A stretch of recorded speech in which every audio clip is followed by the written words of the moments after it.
Hello guys, welcome back to my channel. మొన్న అయితే వీడియోలో చెప్పాను కదా, మా హస్బెండ్ బర్త్డేకి నేనే ఇంట్లో కేక్ ప్రిపేర్ చేశాను అని చెప్పి. ఫర్ ద ఫస్ట్ టైం నేనైతే కేక్ ట్రై చేశాను, అది కూడా విత్ ద హెల్ప్ ఆఫ్ యూట్యూబ్లో నేర్చుకుని యూట్యూబ్లోనే పెడుతున్నా. మళ్ళీ మామూలుగా ఉండదు మనతో.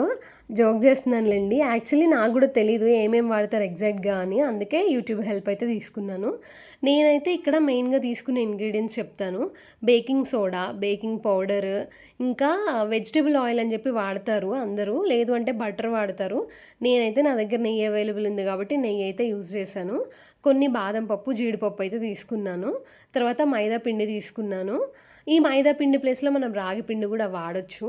ఇంకా బెల్లము, పంచదార, వీటి బదులు నేనైతే బ్రౌన్ షుగర్ అయితే తీసుకున్నా.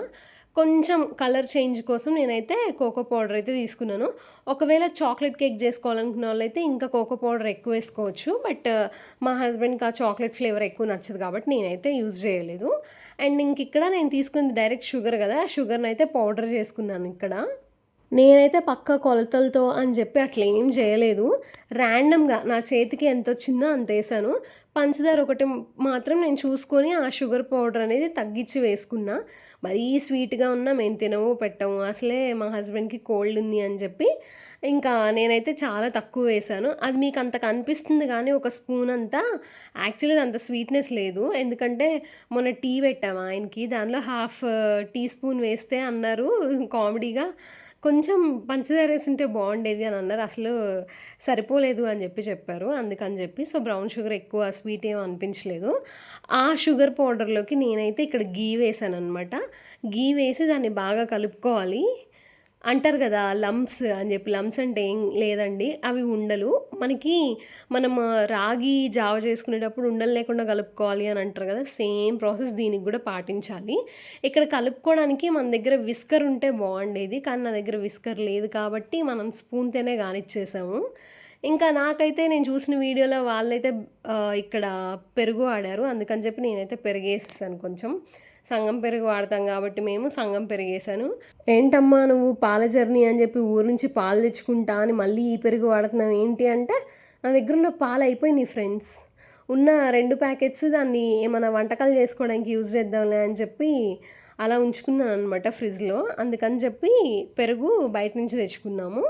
ఇంకా చూస్తే నేను అది ఏదైతే పెరిగేసానో ఆ పెరుగు కూడా మొత్తం కలిసిపోయేలాగా దాన్ని తిప్పి తిప్పి తిప్పి తిప్పి తిప్పి అసలు ఎలా రావాలంటే అది మొత్తం జోరుగా దోసపిండి ఉంటుంది కదా, పోస్తే ఇలా జారాలి, అట్లా ఉండాలి. లేదు అంటే మనకు హాస్టల్స్లో ఉప్మా టిఫిన్ పెడతారు కదా, ఇలా జారిపోయే ఉప్మా అలా ఉండాలన్నమాట కన్సిస్టెన్సీ. Just joking. దాన్ని బాగా కలుపుకోవాలి ఉండలు లేకుండా. నేనేం కరెక్ట్గా కొలతలతో చేయట్లేదు కాబట్టి నాకు ఇక్కడ పిండిలో వేసిన పెరుగు సరిపోలేదని అనిపించింది. అందుకే మళ్ళీ ఇంకొంచెం పెరుగైతే యాడ్ చేశాను, అది కలుపుకున్నాను. దీనిలోకి ఏంటంటే మనము ముందే రెడీగా మైదా తెచ్చుకొని పెట్టుకున్నాం కదా, దాన్ని కొంచెం జల్లిస్తూ ఈ పిండిలో కలుపుకోవాలి. మనం మరీ పిండి వంటలు లాంటి పెద్ద పెద్దవి చేయం కాబట్టి నా దగ్గర పెద్ద జల్లెడైతే లేదు. అందుకని చెప్పి నా దగ్గర స్ట్రెయినర్ ఉందనమాట స్టీల్‌ది. చాలా చిన్న చిన్న హోల్స్ ఉంటాయి ఆ స్ట్రెయినర్‌కి. ఇంకా ఆ స్ట్రెయినర్‌నే వాడాననమాట. దానిలో వేసి ఇంకా మొత్తము ఎక్కడ కూడా ఉండలు లేకుండా పడేలాగా దాన్నైతే వేసుకున్నాను. నేను ఆర్డర్ చేసినప్పుడు మైదా అని చేశాను కానీ ఆ ప్యాకెట్ మీద ఎక్కడ మైదా అని కనిపించట్లేదు. అందుకని నేను వెతుకుతున్నాను అనమాట. అట్లుంటది మనకి. మనం ఆర్డర్ పెట్టింది మైదా అని తెలుసు, కానీ ఆ ప్యాకెట్ మీద పేరు కనిపించకపోతే మనకు ఒక పురుగైతే తిరిగిద్ది. సరేలే ఏదైతే అది అయ్యింది, మైదానే కదా మనం ఆర్డర్ పెట్టింది అని చెప్పి మళ్ళీ ఆ జెప్టోలో పెట్టింది ఒకసారి క్రాస్ చెక్ చేసుకున్నా, అది మైదా అనే కనిపించింది. మనం గిన్నెలోకి మైదా వేసేటప్పుడు మొత్తం గిన్నెలోనే వేస్తే ఏం బాగుంటుంది, ఫ్లోర్ అంతా మళ్ళీ తుడుచుకోవాలి కదా, ఆ పని ఎవరు చేస్తారు, మనమే చేసుకోవాలి కదా. అందుకే కొంచెం పని తగ్గిద్దాం అనుకుంటాం కానీ అసలు అబ్బే లేదు, పని పెంచుకునే పనే. అది వేసేటప్పుడు కొంచెం పిండి అయితే కింద పడింది. అంతా అయిపోయాక తుడుచుకున్నానులేండి, అది వేరే విషయం. నేనైతే కరెక్ట్గా దానిలోకి ఈ స్ట్రెయినర్ ఉంది కదా, దాంతో 2 గిన్నెల్లాగా అనుకోండి, ఆ హోల్ అయితే ఎంత ఉందో ఆ జల్లెడికి అన్నిసార్లు 2 తీసుకున్నాను అనమాట. నేను చేసింది చిన్న బౌల్లో కొంచెం క్వాంటిటీ, ట్రయల్స్ కదా, ఇది బాగా సక్సెస్ అయితే తర్వాత పెద్ద పెద్దవి చేయొచ్చులే అని చెప్పి నేను అనుకున్నాను. అందులో నేను ఎయిర్ ఫ్రైయర్లోనే ట్రై చేశాను మైక్రోవేవ్ ఉన్నప్పటికీ. మైక్రోవేవ్ ఉంది అని చెబుతున్నావు కానీ చూపించేవి ఏంటి అని అనుకుంటున్నారా, తొందరలో తీద్దాం, ఆనిముత్యాన్ని కూడా చూపించేస్తాను. మనం ఏమన్నా చేస్తే గదా! మైక్రో ఓవెన్ మీకు చూపిచ్చడానికి. మనం ఏం చెయ్యము. అది రూమ్‌లో పిల్లల్ని పెడుతూ ఉందనమాట. అందుకని చెప్పి దాన్ని కదలీకుండా ఆ గదిలో పెట్టేశాను. ఏదో ఒక రోజు తీసుకొచ్చి చూపిస్తాను. ఇప్పుడు ఆ పిండేసుకొని కలుపుకున్న తర్వాత దానిలోకి కొంచెం బేకింగ్ సోడా, బేకింగ్ పౌడర్ ఏసేయాలనమాట. దానిలోనే కోకో పౌడర్ గూడా ఎయ్యాలి. నేనేంటి అన్నీ జెప్టో నుంచి ఆర్డర్ చేసుకున్నా గదా! వాటికి హోల్స్ గూడా నేను బెట్టలేదు. ఇంకా నాకంత టైం గూడా లేదు. మళ్ళీ మా ఆయన లెగుస్తాడేమో తెలిసిపోతదని జెప్పి వీడియో చేసుకుంటూనే ఓపెన్ చేశాను. నేను ఎక్కువ ఎయలేదు. వాళ్ళందరూ హాఫ్ స్పూన్‌లని జెప్పి చెబుతున్నారు. ఎందుకంటే వాళ్ళు ఎక్కువ క్వాంటిటీలో చేస్తున్నారు గాబట్టి. నేను చేసింది కొంచెమే గదా! అందుకని జెప్పి జస్ట్ నేనే చేతులతో తీసుకొని కొంచెం కొంచెం ఏసాననమాట. అది కొంచెం, ఇది కొంచెం.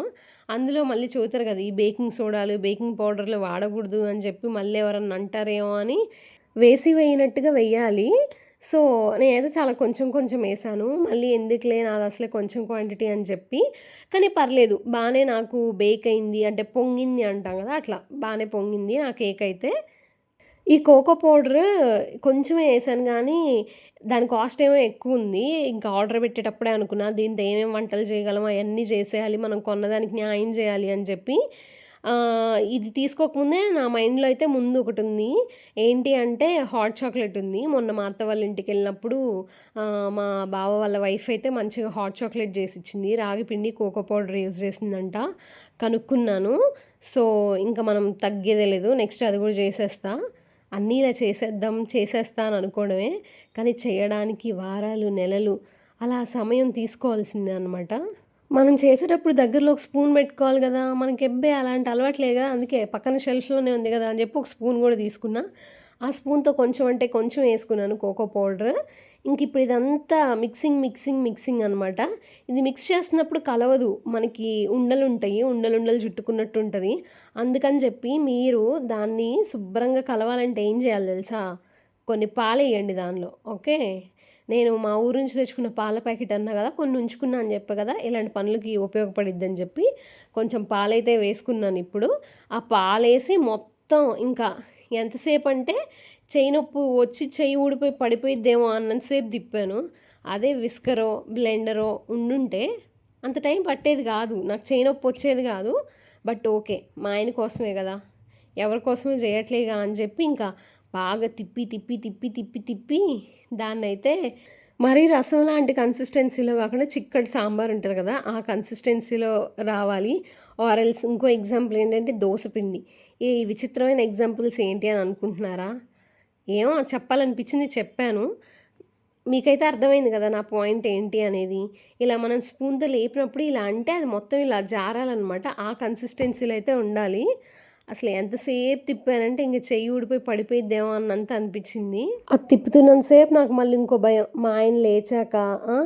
తర్వాత రోజు తెలిసిద్ది నేను కేక్ చేశా అని చెప్పి. ఏమేం చేసావు? ఏమేం వాడావు? ఏమేం ఆర్డర్ పెట్టావు? అని అడిగితే ఇయన్నీ చెప్తే ఇప్పుడేమంటాడో? నువ్వు వాడవు, పెట్టవు, కొని ఒక మూలన పడేస్తావు. డబ్బులన్నీ వేస్ట్ చేస్తున్నావు అని అంటాడేమో అని అదొక భయం. అసలు ఆ రోజు ఇంకెందుకులే నా పరిస్థితి. ఆ డబ్బాలన్నీ ఇప్పుడు ఎక్కడున్నాయో కూడా మా ఆయనకి తెలియకుండా దాచిపెట్టాను. తర్వాత రోజు అడిగితే మాత్రం ఖచ్చితంగా వాడతానండి. తర్వాత వంటల్లోకి వాడతానండి అని చెప్పాను. ఏదో ఇక అన్నందుకన్నా ఏదో ఒకటి 2, 3 వంటలన్నా చేసి చూపియాలి మీకైతే. వేస్ట్ చేయొద్దు కదా మళ్ళీ అవన్నీ అందుకే. నాకు మైండ్‌లో ఇంకొకటి కూడా రన్ అవుతూ ఉండింది. అది చేసే అంతసేపు. చూద్దాము. ఇది నేను ఈరోజు మార్నింగ్ చేస్తున్నా కదా! నైట్‌కి కదా మేము కేక్ కట్ చేయాల్సింది. ఇది ఓకే అయితే ఫైన్. ఇది కట్ చేపిస్తా. ఒకవేళ ఇది అట్టర్ ఫ్లాప్ అయిందనుకో, ఏముంది సాయంత్రం ఎళ్ళి ఒక కేక్ తీసుకొచ్చేద్దాం అంతే కదా! లేదంటే ఆర్డర్ పెడదాం అని అనిపించింది. ఎప్పుడైనా గానీ అవుట్‌పుట్ అనేది ఇంపార్టెంట్ గాదు. మన ఎఫర్ట్స్ కాలిక్యులేట్ చేస్తారనమాట ఆపోజిట్ పర్సన్. అంటే అందరూ మన ఎఫర్ట్స్ చూస్తారు అని జెప్పి కాదు గానీ, నాకెందుకో అనిపిస్తది ఎఫర్ట్స్ అయితే కన్సిడర్ చేస్తారు అని జెప్పి. ఇంక నేనైతే టేస్ట్ అయితే చేసేసాను. బావుందా లేదా అని జెప్పి. స్వీట్ అయితే నాకు సరిపోయినట్టే అనిపించింది. ఇంక నేనైతే ఏమి షుగర్ యాడ్ చేయలేదు. షుగర్ యాడ్ చేస్తే మళ్ళీ తియ్యగుంది అని అంటాడు అని చెప్పి ఇంకేం యాడ్ చేయకుండా ఇంకా దానిలో ఏదో కొంచెం కొంచెం చిన్న చిన్నవి మళ్ళీ ఉండలు కనిపించినట్టు అని అనిపిస్తే దాన్నైతే ఇంకా బాగా తిప్పాను. ఆ తిప్పి నేను ఎక్సర్సైజ్ చేసినప్పుడు కూడా స్వెట్ రాదేమో నాకు అంత వచ్చింది ఈ తిప్పే తిప్పుడికి. ఇది తిప్పేటప్పుడే నేను నెక్స్ట్ అనుకుంటున్నా. నెక్స్ట్ ఏం జేయాలి అని జెప్పి. అంటే మనం గూడా యూట్యూబ్ జూసుకుంటున్నాం గదా! మధ్య మధ్యలో వీడియో జూసుకుంటూ ఏం చేయాలి అని చెప్పైతే నేను అనుకుంటూ ఉన్నాను. ఇంకా మనకి ఇవన్నీ వాడేసాము. ఇంక మనకి వీటితో అయితే పని లేదు. మనం నెక్స్ట్ ఏం చేయాలి? మనం కలుపుకున్న బ్యాటర్‌ని ఒక బౌల్‌లో యేసుకొని నీట్‌గా దాన్ని ఎయిర్ ఫ్రైయర్‌లో పెట్టేయాలి. మరి ఆ బౌల్‌లో డైరెక్ట్‌గా వేస్తే మళ్ళీ అతుక్కుపోయిద్దేమో, రాదేమో అని చెప్పి నా డౌట్. మనం ఎయిర్ ఫ్రైయర్‌లోకి అని చెప్పి బటర్ పేపర్స్ అయితే ఆర్డర్ పెట్టుకున్నాం గదా! ఆ బటర్ పేపర్‌ని నా బౌల్‌లోకి సరిపోయేలాగా నేనైతే కట్ చేసేసుకొని, దానిలో అయితే ఈ పిండైతే పోసాను. ఇంకా మళ్ళీ నేను ఇది చేసుకుంటున్నప్పుడు మధ్య మధ్యలో చూడడం అటు హాల్లోకి మా ఆయన వస్తున్నాడేమో, లేచాడేమో, తెలిసిపోతదేమో అని చెప్పి, సర్లే తెలిస్తే తెలిసిందిలే మహా అయితే వచ్చి ఏం చేస్తున్నావు అని అంటారు. అవసరమా ఎందుకంత కష్టపడడం బయట నుంచి తెచ్చుకునే వాళ్ళం కదా అని ఒక మాట అంటారు. కానీ మన చేతులతో చేసి పెడితే ఆ సాటిస్ఫాక్షన్ వేరు కాబట్టి అండ్ మనం అన్ని ట్రయల్స్ వేసే రకాలం కాబట్టి ఇంకా నేనైతే అసలు ఎక్కడ తగ్గకుండా ఇంకా బటర్ పేపర్ని అయితే కట్ చేసేసి ఆ బౌల్లో అయితే వేసాను. ఆ బౌల్లో మనము బటర్ పేపర్ వేసినప్పుడు జస్ట్ అలా వేసి డైరెక్ట్గా దానిలోకి అయితే పోయకూడదు. దానిలో మళ్ళీ కొంచెం మనము బటర్ కానీ గీ కానీ యాడ్ చేసుకోవాలి. సో దట్ అతుక్కోకుండా వచ్చేసిద్ది అనమాట. మనం బటర్ పేపర్ని కేక్ని ఈజీగా సపరేట్ చేయడానికి ఉంటుంది. అందుకే నేను ఇక్కడైతే ముందే ఇందాక మనము కేక్లో కలుపుకోవడానికి అని చెప్పి నెయ్యి వేడి చేసి పెట్టాం కదా, ఆ నెయ్యినైతే నేను ఈ బటర్ పేపర్లో వేసి వేడి చేశాను. నేను ఎక్కువ గ్లాస్ బౌల్స్ అనేది వాడను. ఎందుకు అంటే మళ్ళీ పగిలిపోయినాయి అనుకో 2 తిట్లు తిట్టించుకోవాలి ఇంట్లో వాళ్ళతో. మనకు అవసరమా? ఏ స్టీలియో, ప్లాస్టిక్కియో అనుకో కింద పడితే మహా అంటే సౌండ్ వచ్చిద్ది అంతే. కానీ గ్లాస్‌వి అయితే పగిలిపోతాయి కదా! అందుకని చెప్పి గ్లాస్‌వి అయితే ఇంట్లో తక్కువే ఉంటాయి. అందుకే ఇంక నేను ఇందాక ఏ బౌల్ అయితే కలిపానో ఆ బౌల్‌లో గ్లాస్‌లో పోసి పక్కన పెట్టేశాను. దాన్ని ఇప్పుడు మళ్ళీ ఆ బౌల్‌లోకి వేస్తున్నా అనమాట. ఆ బటర్ పేపర్‌లోకి. దానిలోకి పోసిన తర్వాత నేనైతే పిండి కలిపి పెట్టేసుకున్నాం కదా అని చెప్పి డైరెక్ట్‌గా ఆ బౌల్‌ని తీసుకెళ్ళి ఆ ఎయిర్ ఫ్రైయర్‌లో అయితే పెట్టుకోకూడదంట.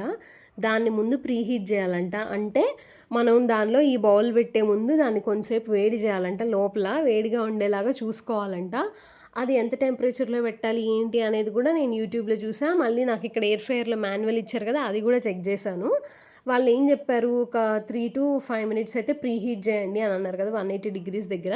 సరే అని చెప్పి మనమైతే ఒక 4 మినిట్స్ అయితే ప్రీహీట్ చేసాము. ప్రీహీట్ చేసిన తర్వాత నేను దానిలో మళ్ళీ ఇంకొక పెద్ద బటర్ పేపర్ అయితే వేసి అప్పుడు దానిలో నా బౌల్ వేసాననమాట. అది పెట్టే ముందైతే పైన కొంచెం బాదం అండ్ కాజు అయితే వేశాను. నేనైతే ఇక్కడ ఒక మిస్టేక్ అయితే చేశాను. ప్రీహీట్ అని అన్నారు కదా! దానిలో బటర్ పేపర్ పెట్టకుండా ప్రీహీట్ చేయాలంట. నేనేంటి నాకు తెలియక మన బాస్కెట్ ఉంది కదా! బాస్కెట్‌లో బటర్ పేపర్ పెట్టి నేనైతే ఆన్ చేశాను. ఒక్కసారిగా పెద్ద సౌండ్ వచ్చింది. ఏంటా అని అర్థం కాలేదు. తర్వాత నాకు తెలిసింది ఏంటంటే లోపల మనకి ఆ వేడికి ఒక ఫ్యాన్ లాగా కాయిల్ తిరుగుతూ ఉన్నప్పుడు నా బటర్ పేపర్ మీద వెయిట్ లేదు కదా, ఆ పేపర్ వెళ్ళి పైకి అతుక్కుందనమాట. సో అప్పుడు నేను ఏదో సౌండ్ వస్తుందని చెప్పి మళ్ళీ పాజ్ చేసి చూస్తే ఆ బటర్ పేపర్ అనేది పైకి వెళ్ళి అతుక్కుంది. మళ్ళీ ఇంకా వెంటనే ఆ బటర్ పేపర్ని తీసేసి అప్పుడు ఉత్త బాస్కెట్ని అయితే నేను ప్రీహీట్ చేశాను. అప్పుడు ఓకే అని అనిపించింది. ప్రీహీట్ అయినాకైతే మళ్ళీ దానిలో బటర్ పేపర్ వేసి ఇంకా దానిలో అయితే బౌల్ పెట్టేశాను. నేను 20 మినిట్స్‌కి సెట్ చేశాను 180 డిగ్రీస్ దగ్గర. మధ్యలో ఒకసారి 10 మినిట్స్‌కి అయితే నేను చూసాను అసలు బేక్ అవుతుందా లేదా అని చెప్పి. నాకు అంతసేపు కూడా బాగానే ఉంది, ఏం సౌండ్ రాలేదు. నేను మధ్యలో స్పూన్ అయితే గుచ్చి చూసాను అయ్యిందా లేకపోతే పిండి దానికి అంటుకుంటుందా అని చెప్పి. ఆ స్పూన్ ఎప్పుడైతే జస్ట్ అలా అన్నానో కింద వరకు కూడా తీసుకెళ్ళేది టప్‌మని సౌండ్ వినిపించింది. కానీ నేను ఏదో అనుకున్నా. ఫైనల్‌గా ఏమర్థమైందంటే అది బ్రేక్ అయింది, 2 ముక్కలైంది అని చెప్పి తెలిసింది. బట్ ఎనీవేస్ అవుట్‌పుట్ అయితే చాలా బాగా వచ్చింది. కేక్ అయితే మంచిగా ఉంది. సో మీరు కూడా ట్రై చేయండి. ఈ వీడియోకి అయితే అంతే. Thank you for watching. Please subscribe.